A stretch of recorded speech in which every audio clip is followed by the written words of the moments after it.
Buenos días a todos los amigos que se conectan en este momento a Hoja de Ruta Radio.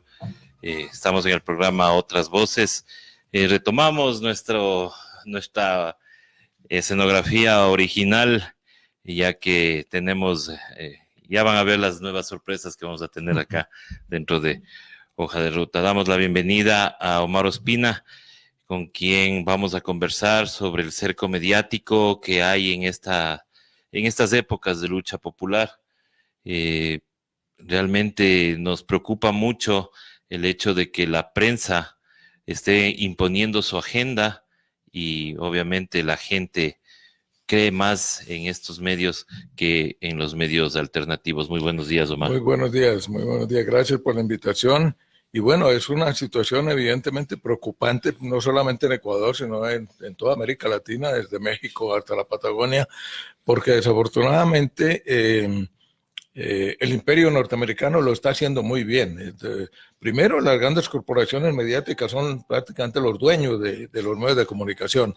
Las pocas grupos editoriales o de prensa en manos de familias, que son familias tradicionales, qué sé yo, los Santos, los Cano en Colombia, en Venezuela igual, los Mitre en Argentina, tienen la propiedad de todos los medios de comunicación y la agenda la dicta la embajada de los Estados Unidos en cada país.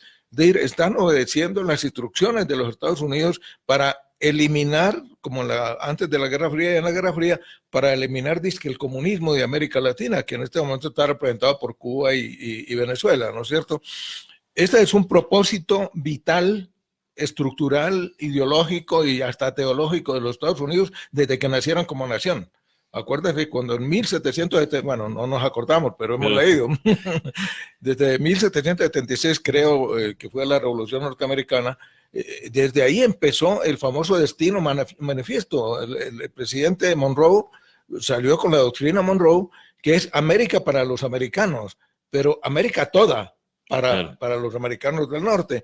Pero eso estaba inscrito dentro de una gran filosofía que es el Destino Manifiesto, que dice que Estados Unidos es un país designado por Dios, nada menos, para dirigir los destinos de la humanidad. Ellos se han creído ese cuento y no solamente... ¿Pero quién les dio esa...? Ellos mismos. Pasa como en el judaísmo, esa cultura maravillosa que es la cultura judía, que no podemos dudar que es maravillosa, nos ha dado bestias horrorosas, pero también nos ha dado gente como Alberto Einstein, ¿no es cierto? Entonces, esa cultura es una cultura muy, muy importante en la historia de la humanidad y de gente sumamente inteligente, que hay núcleos como los sionistas que son racistas, que son, excluyentes. No significa que no sea una cultura que le ha dado a la humanidad muchos bienes, pero ellos necesitaban justificar su afán. Yo creo que la cultura judía siempre fue expansionista. Por algo se regaron por todo el mundo. En alguna parte los echaban, en otros la diáspora, son gente de alguna manera viajeras, pero siempre tenían en la cabeza la cultura judía como elemento de unión. Y esa expansión llegó un momento en que ya dejó de ser intelectual y cultural y filosófica y qué sé yo, y empezó a ser política. Empezó a ser política ya con Ben Gurión y con la gente que fundó el Estado de Israel. Ya ese fue un centro pequeño en ese momento, que era el territorio palestino, ¿no es cierto? Porque ahí no es que no vivía nadie, ahí vivían los palestinos mucho más antes que los judíos. Los judíos llegaron a Hebrón a comprar un terreno para fundar su nación. Ya estaban ahí los caldeos, que son anteriores a los palestinos. Entonces, es una cultura expansionista y sumamente inteligente. Estados Unidos viene de ahí, es decir, toda la migración protestante que vino de Estados Unidos en el Mayflower. Entonces, el tema de esa unión que tiene Estados Unidos con Israel es no de gratuito, antes. Eso no es gratis ni de ayer, eso es de siempre. Eso es de siempre. Entonces, eso del Destino Manifiesto tiene mucho de la teología judía. Es Dios. El Dios que se inventaron los judíos es el Dios de los cristianos. Es el mismo, y no es que, al margen de lo que creamos o no creamos, pero es una figura que justifica cualquier acción, por horrenda que sea en el mundo, la ha justificado. ¿Con qué se justificó la Inquisición? Porque Dios decía, matan a los infieles. Es decir, era orden de Dios. Yo recuerdo que haber leído que en la noche de San Bartolomé, que eso fue esa matanza terrible en París, que en 24 horas los católicos mataron ni sé cuántos miles de protestantes. Uno de los de estos de la Guardia Católica del Vaticano le preguntó a su coronel: ¿cómo distingo a los católicos de los protestantes? Entonces el coronel: mátelos a todos, que Dios escogerá a los de él. Esa es el cristianismo se ha impuesto por la sangre, por la violencia y por el terror. Eso no puede discutir nadie. Al margen de que Dios exista o no exista, o que Jesucristo haya sido un profeta que existió, o una especie de Homero, que es una suma de los profetas de la época, que también puede ser, porque no hay ninguna referencia histórica real de Jesucristo, ninguna. Ninguno de los historiadores del siglo I lo menciona. Lo mencionan los evangelistas 70 años después de que se murió. Claro. Entonces no es una figura cuya existencia histórica esté comprobada, pero es un mito importante dentro de la cultura cristiana. Y es un mito maravilloso, porque la imagen de Jesucristo, la idea de Jesucristo, es una idea maravillosa. Ir paz y amor, y amar los unos a los otros, y sacar a los mercaderes del templo, que hoy tenemos muchos en el templo. Eso son lecciones morales, éticas maravillosas, al margen de que haya existido o no. Pues la idea es muy buena. La misma idea de Dios es buena y es importante. La gente necesita de quién agarrarse, en quién creer, y en los momentos de angustia, a quién pedirle calma, aunque la calma esté adentro. La calma y la angustia la tenemos dentro. Pero cuando estamos angustiados, el creyente le pide a Dios. El no creyente, estamos jodidos. No tenemos a nadie, nos tenemos solo a nosotros mismos, ¿no? Pero a mí me ha alcanzado, en 78 años de vida me ha alcanzado conmigo mismo en los momentos de angustia para salir de eso. Sí, y retomando esto del tema de la, el tema del cerco mediático. Claro, y de la fe, no, de esto de la fe, porque ya nos fuimos por ese lado, pero ya vamos a retomar lo del cerco.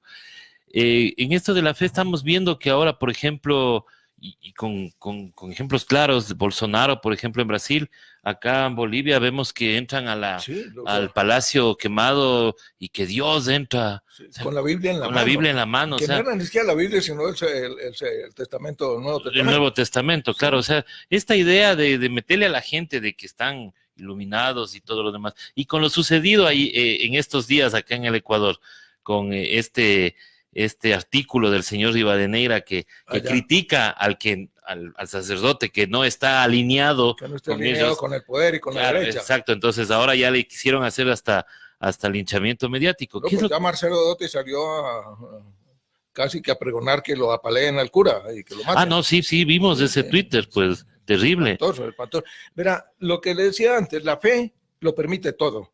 Es decir, en nombre de Dios podemos hacer cualquier barbaridad con nuestros semejantes, con los seres humanos, hasta con los animales. Dios no pedía que le mataran un cabrito, ni sé cada cuánto en agradecimiento, no sé a qué, pero no exigía eso. Es decir, el ser humano fervoroso o devoto, o con una fe tan acendrada que lo fanatiza, no duda en derramar sangre en nombre de Dios para imponer una fe que no debería ir más allá de la persona.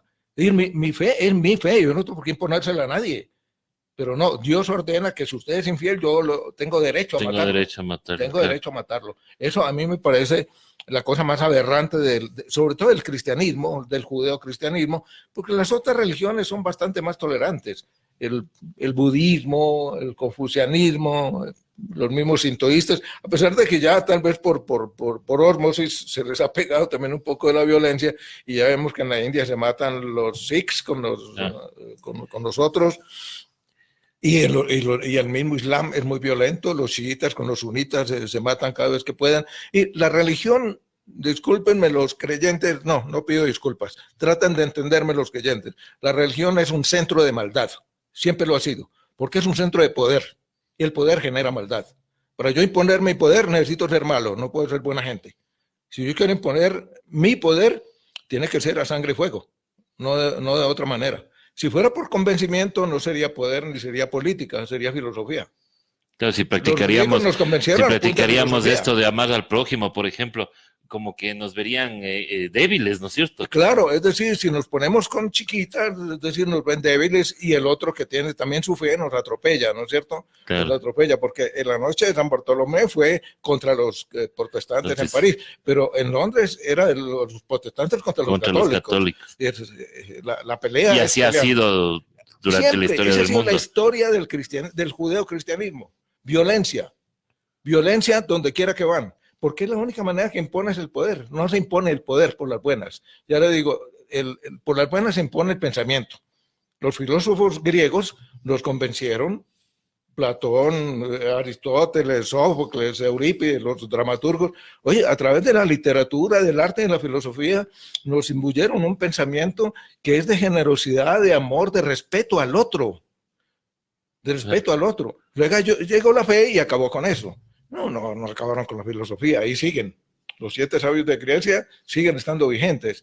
Pero, como usted dice, eso es débil en comparación con el exceso y con la exhibición de fuerza que hacen las religiones, sobre todo las occidentales monoteístas, ¿no? Bueno, regresemos al tema del cerco mediático. Ahora estamos viviendo una época bastante atípica, diríamos, en Sudamérica, porque como que hubo un letargo, diríamos, de una época en estos últimos 10, 12 años, en donde hubo estos gobiernos progresistas que dieron estabilidad a la región, dieron progreso, no hay cómo negar eso. Es más, Bolivia en estos momentos, o sea, Evo dejó un país en crecimiento. Bolivia hasta hace un mes era el mejor país. El mejor país del área. El de mayor crecimiento, el de mejor educación, es decir, casi al nivel de Cuba. Y Cuba lleva hace 60 años de revolución, ¿no es cierto? Y con el acoso del imperio. Evo logró en sus, creo que 8 años, 10 años, porque ya es 5 años cada periodo. En sus 10 años de mandato logró levantar a ese país que estaba al nivel de Haití. Hace 20 años Bolivia y Haití eran los países más pobres de América Latina. Y hoy, este rato, Bolivia no es de los más ricos, aunque ahora con el litio habrá que ver, hacer las cuentas otra vez, pero era el país menos desarrollado de América del Sur. Y de pronto es un país con... Oye, he visto fotos de las autopistas, de las carreteras, igual que aquí. Claro, el cambio es notorio. El cambio es notorio, y aquí también. No verlo no es solamente ceguera, es estupidez. No verlo es estupidez y es perversidad, porque ahí están. Y los que hablan pestes del gobierno de Rafael Correa utilizan todos los días las grandes obras que hizo. Y ni siquiera pueden no utilizarlas, porque son para todos. Rafael Correa no gobernó, o Evo Morales no gobernaron solo para los pobres. Claro. Gobernaron para todos. Aquí ganaron en los últimos 10 años. Claro, los empresarios ganaron un montón de plata. Ganaron un montón de plata, y nunca la banca, por ejemplo, ganó tanta plata como en esta época. Exacto. Como en esa época. Entonces, ¿por qué lo odian? Como a Evo, como a Chávez. Maduro es un caso aparte, es un caso muy especial, porque Maduro recibió una herencia muy pesada en un sentido positivo. Es decir, heredar... Ponerse en los zapatos de Chávez. Lo que hizo Hugo Chávez, claro, en el tiempo que gobernó, no fue nada fácil. Sin el carisma de Hugo Chávez, inclusive sin los conocimientos de Hugo Chávez, porque Hugo era un gran lector bolivariano, lector de historia. Es un tipo que se cultivó a sí mismo. García Márquez le hizo una entrevista maravillosa, que yo la tengo, y que descubrió que era un hombre de profundo pensamiento. No era un sabio, no era un filósofo, era un hombre de acción, era un militar, pero había sido un lector voraz, porque quería seguir el sueño de Bolívar, ¿no es cierto? Y recibir ese legado por parte de un señor que fue chofer, y que por lo tanto el sistema nunca lo educó convenientemente, y se encontró con el poder. No se encontró, se lo entregaron por una razón fundamental, se llama lealtad. Al parecer, Hugo Chávez vio en él la única persona con la lealtad suficiente para mantener su propósito. Cosa que se equivocó Rafael Correa. Cosa en la cual se equivocó Rafael Correa, y nos equivocamos todos. Sí, todos nos equivocamos todos. Ahora, que Rafael Correa, bueno, hacemos este paréntesis, se equivocó, yo diría que de buena fe en parte, y de mala intuición política. Es decir, el Lenin Moreno de ahora no es distinto del Lenin Moreno que era vicepresidente de Correa. Lo que pasa es que entonces lo disimulaba, es un hipócrita. Logró encubrir detrás de su invalidez, encubrir lo que era de hipócrita, de solapado, y seguramente, yo no estoy muy seguro de poderlo es decir, firmar lo que se dice.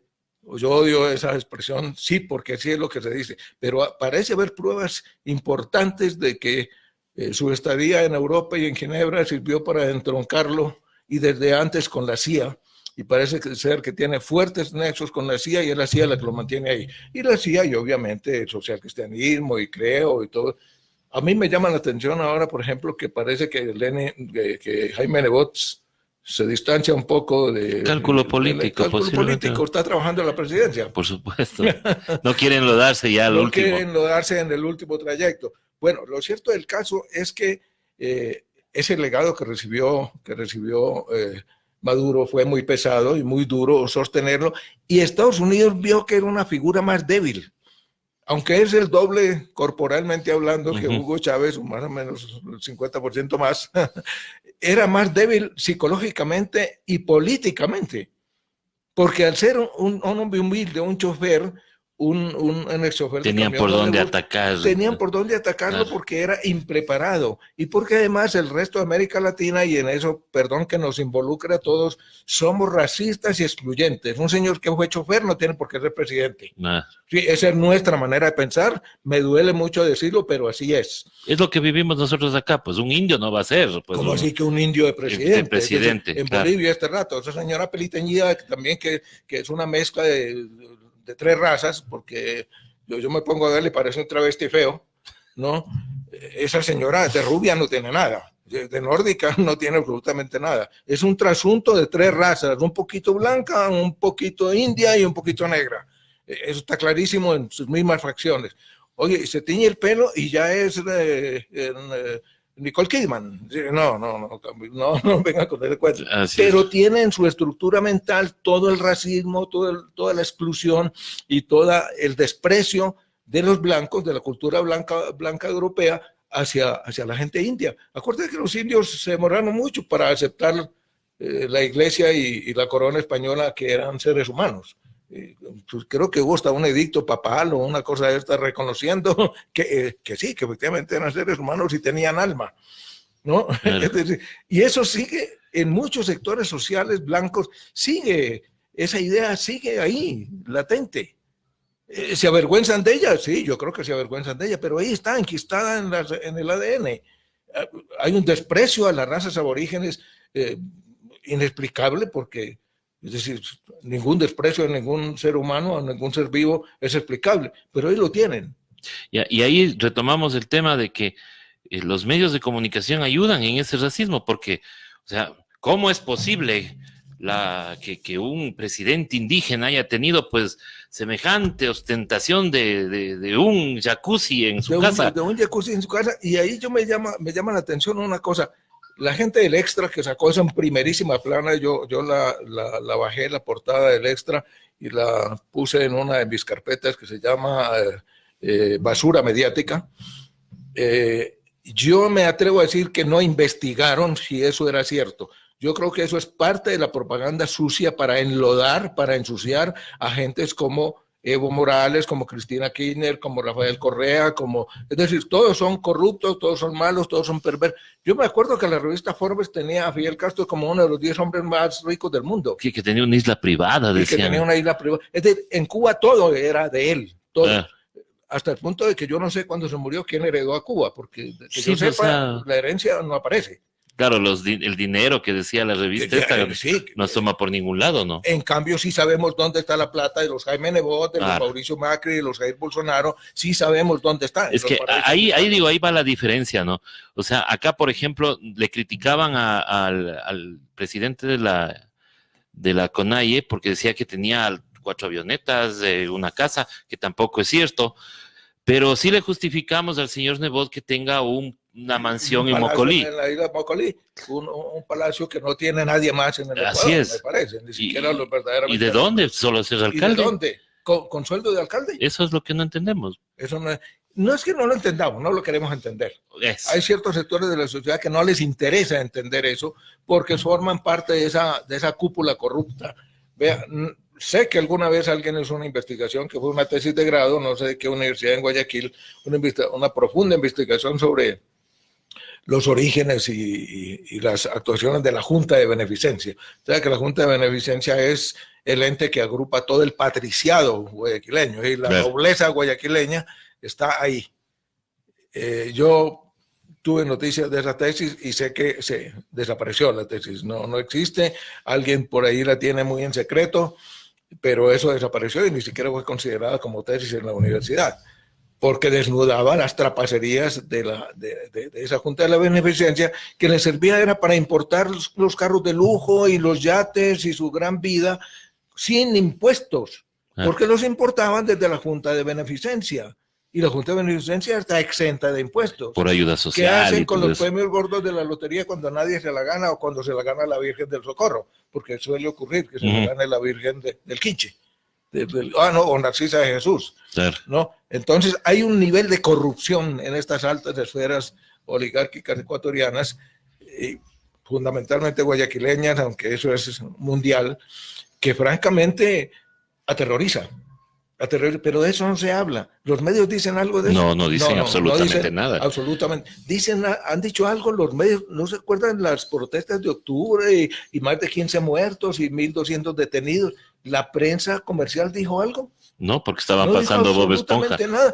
Al contrario, le ponían altavoces a las estupideces de la señora Romo diciendo que los que se murieron porque fue que se tiraron del puente.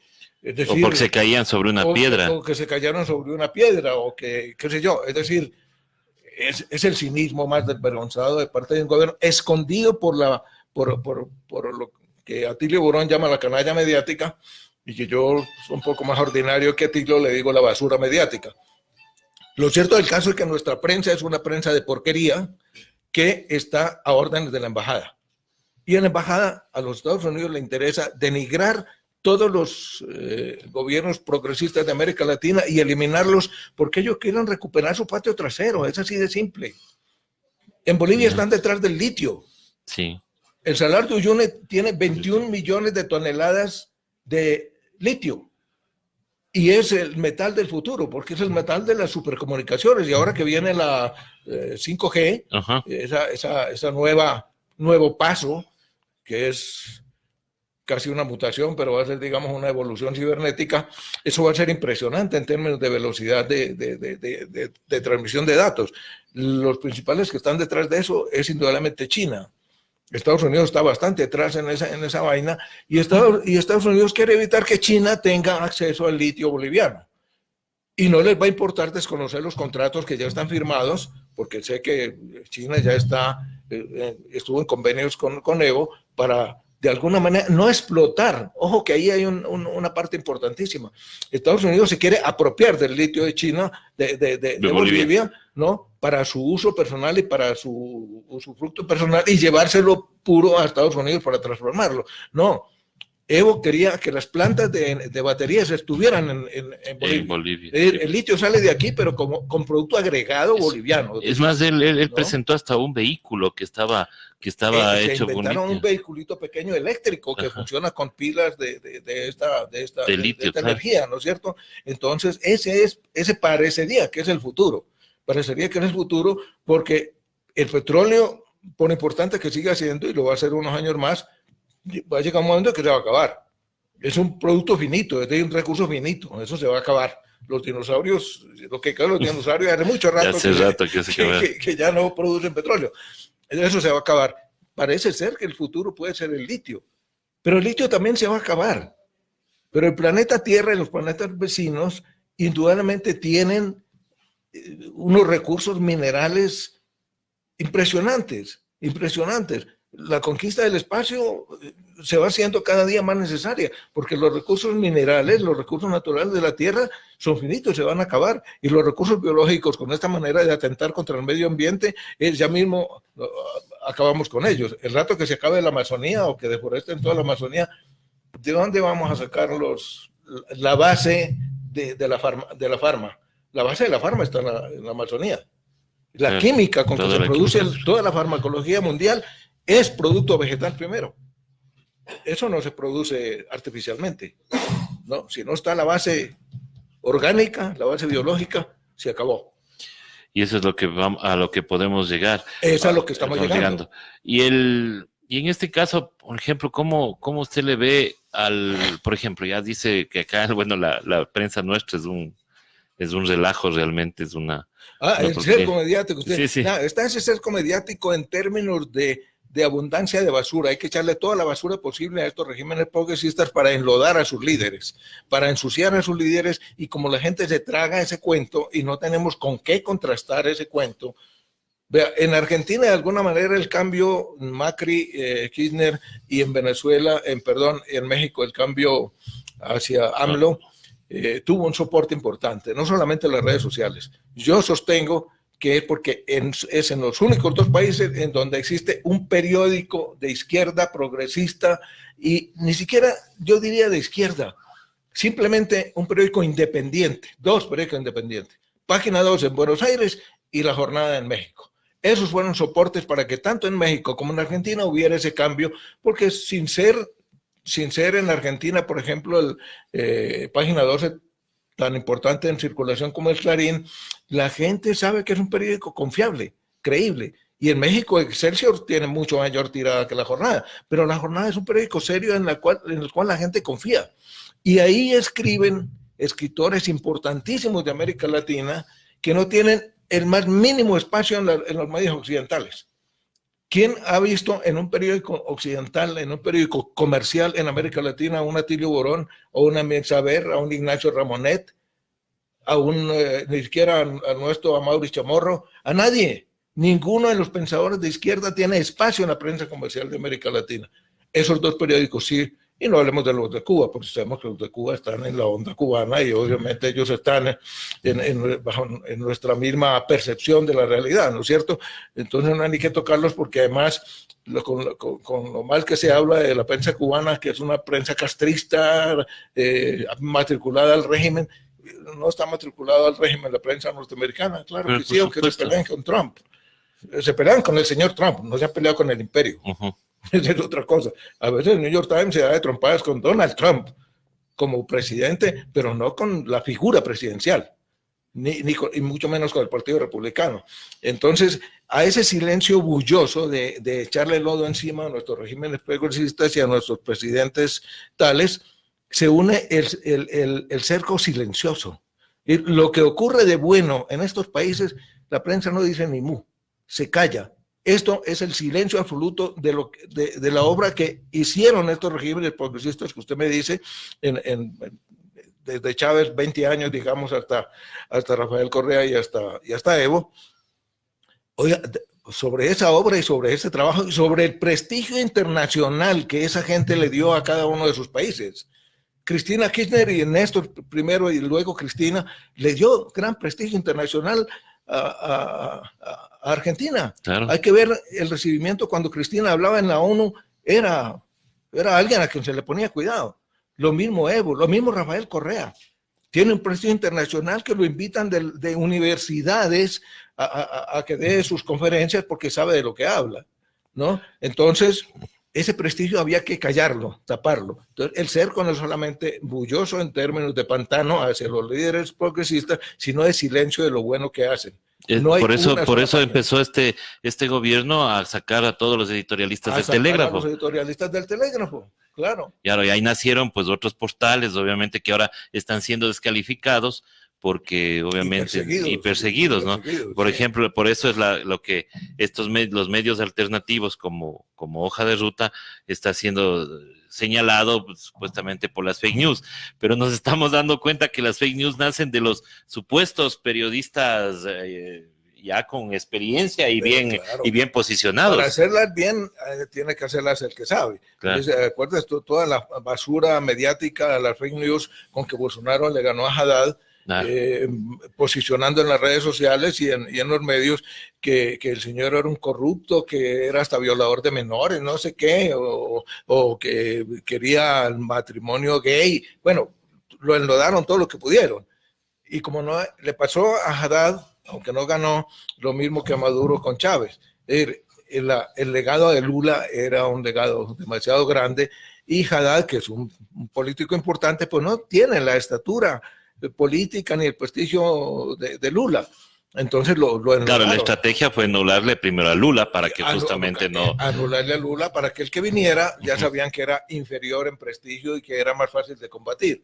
Le pasó eso a Fernando Haddad, ¿no es cierto?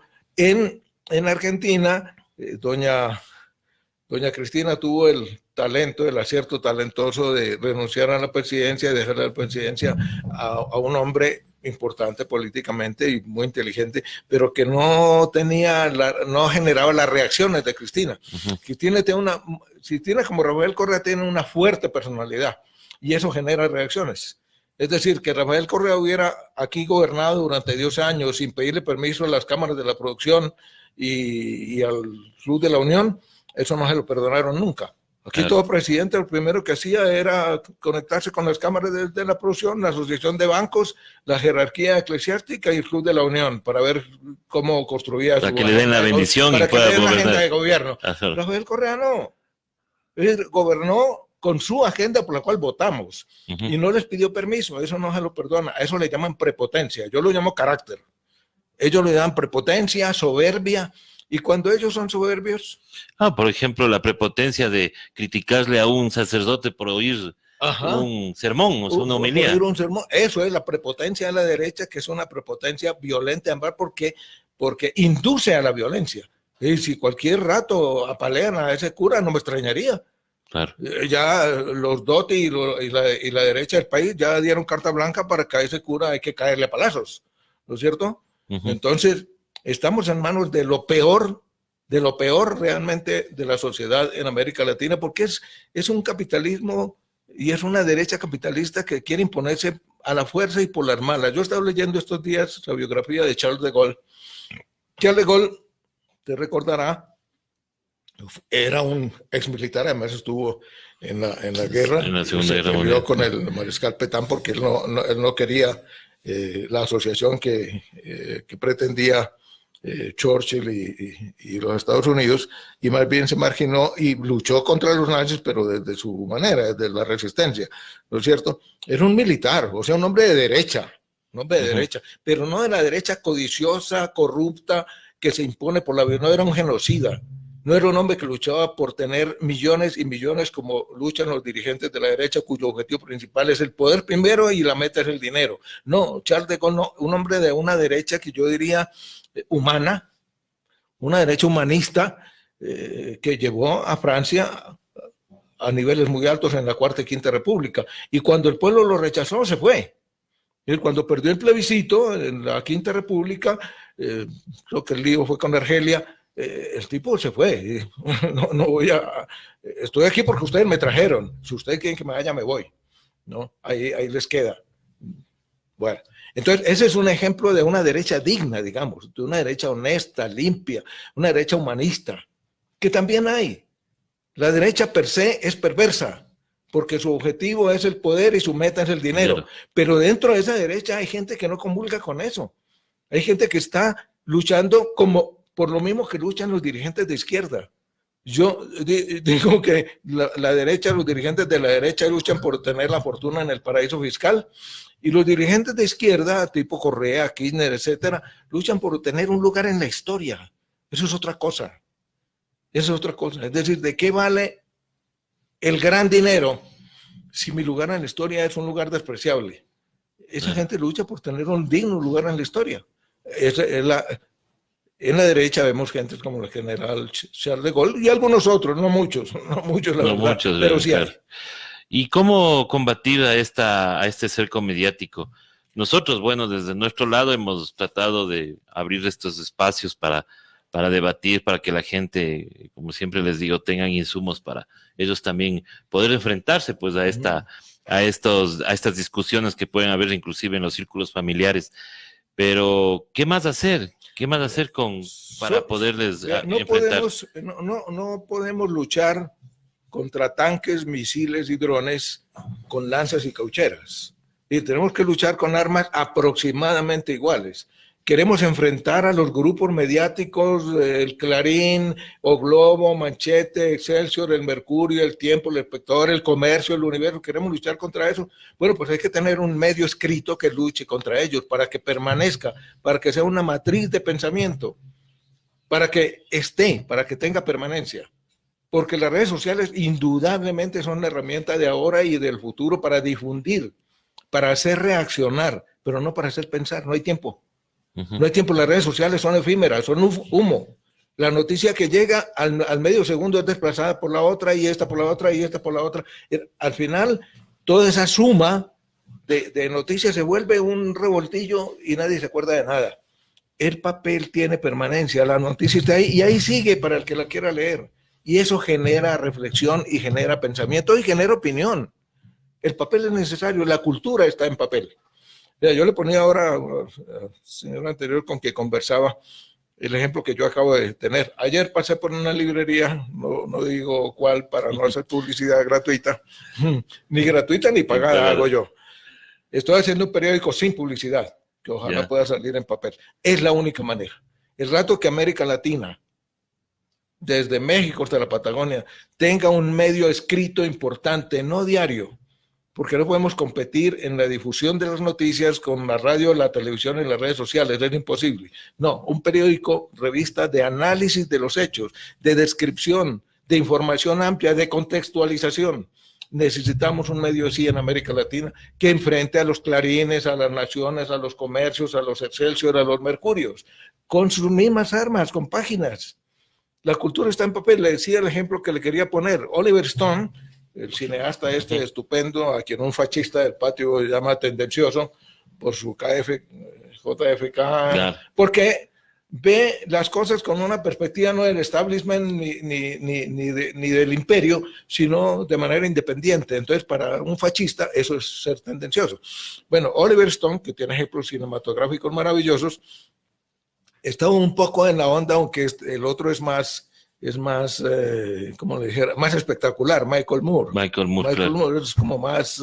claro, como que pega más, ¿no? Sí, pega más porque tiene un lenguaje más popular, digamos, de una manera más popular de decirlo. Pero Oliver Stone y él están en la misma onda de crítica al imperio. Produjo un documental que se llama La historia silenciada de los Estados Unidos. Oiga, es la radiografía de la perversidad del imperio en los últimos 200 años. Y él mismo lo confiesa en el prólogo. No vamos a hablar de lo bueno que ha hecho los Estados Unidos, porque ha hecho mucho bueno, por supuesto que sí, porque eso ya se han ocupado todos los medios en ensalzar todo lo maravilloso que son los Estados Unidos. No, vamos a contar la otra historia. Y efectivamente, en 1130 páginas, es un libro así, ¿no? Cuenta, obviamente, muy superficialmente, porque necesitaría 20 tomos en lugar de un libro, la historia negra de los últimos 200 años de los Estados Unidos. Es tenebrosa. Y eso es que él no toca el genocidio indígena. Claro. Esa parte no la toca. Cuando llegaron los primeros peregrinos en el Mayflower, lo que hicieron fue empezar a asesinar indios para adueñarse de sus tierras. Venían con toda la... Sin embargo, estamos a 3 días de que festejen eso, ¿no? Estamos a 3 días de que se festeje, exactamente. Entonces, si Oliver Stone pensara que el documental era suficiente, no hubiera producido el libro, ¿no? Claro. Una editorial española que llama la Escuela de Palabras, algo así, sí, algo así, una editorial nueva, español, acaba de publicar un libro de 1100 y pico de páginas, en donde él narra, en términos crónica periodística, lo que es el documental, la historia negra de los Estados Unidos, ¿no? Yo creo que ese libro se va a convertir en un bestseller, a pesar de lo grande y un poco caro. Me costó como $50 y pico, ¿no? Pero es un libro fundamental para entender lo que son los Estados Unidos y no se sabe. Por ejemplo, creo que dibuja muy bien lo que fue acabar con Afganistán, sobre pretexto con motivo de las armas de destrucción masiva en Irak y el Al-Qaeda, que se suponía que era de Afganistán, acabaron con ese país. Y acabaron con Irak. Y acabaron con Libia. Es decir, Dios... ¿Y cómo estaba Libia? Dios eligió a los Estados Unidos para que hiciera eso con la humanidad. Si ese Dios existe, no merece ser Dios. No existe ningún Dios. Se inventaron un Dios que les ordenara eso y lo tienen ahí como justificación. Dios es un buen soporte y es un buen apoyo para hacer cualquier bestialidad en el mundo, y la han hecho. Y lo han hecho, llevan 6.000 años haciendo bestialidades en nombre de un señor que no se ve. Entonces no hay ni siquiera cómo criticarlo. Porque ¿a quién se critica? Si es un ser inmanente, inexistente, está en el aire, no está en ninguna parte. Es como las redes sociales, está en todas partes y en ninguna. Alguien vive de eso. Cobra por su existencia, claro, produce derechos de autor. Y bastantes. Qué interesante, estimado Omar, haberle tenido aquí en Hoja de Ruta. La verdad es que quisiéramos tenerle nuevamente para seguir teniendo estas charlas. Mucho gusto, si es que a la salida no me está esperando la policía. Bueno, sí, porque ahora ya, qué miedo. Ahora no podemos decir cosas porque ya enseguida somos proscritos de este gobierno. En eso obviamente hay que tomar precauciones, uno tampoco puede facilitarles las cosas. Pero yo recuerdo que mi abuelo decía, mi abuelo era arriero. Y en las conversaciones familiares después de comer solía de vez en cuando decir: mijos, a lo único que hay que tenerle miedo es al miedo. No podemos dejarlos hacer las cosas por miedo, porque eso es de lo que se aprovechan los que tienen el poder. Infundir miedo en la gente para que la gente no reaccione. ¿Qué es lo que ha sembrado Estados Unidos durante 200 años? Miedo. Ha sembrado miedo alrededor del mundo y entonces a partir de ese terror la gente se inmoviliza. El miedo inmoviliza. Entonces siembran miedo para que la gente se quede quieta y ellos dominen el mundo. Claro, ahora tienen sus cotejas. Ya no les queda tan fácil, están China y Rusia. Desafortunadamente los BRICS bajaron un poco con la ausencia de Brasil, pero yo espero que Brasil reaccione en algún momento. Pero están China y Rusia fundamentalmente, están en el futuro frente a la otra potencia. Con una enorme ventaja ética y moral, que ellos no quieren invadir a ningún país, quieren negociar con todos. A China y a Rusia les interesa tener relaciones comerciales, afectivas, culturales con todos los países del mundo. No les interesa invadir a ninguno. ¿Usted ha visto marines rusos en algún país? ¿O chinos? No. A ellos les interesa tener buenas relaciones comerciales y culturales con el mundo entero. A Estados Unidos les interesa dominar el mundo entero. Entonces yo creo que debemos perder el miedo y elegir qué queremos. Si ser amigos de Rusia y China o esclavos de los Estados Unidos. Yo ya me decidí hace rato. Muchísimas gracias, Omar. A ustedes, muy amable. Muchísimas gracias y con ustedes, amigos, regresamos más tarde con más en Otras Voces de Hoja de Ruta.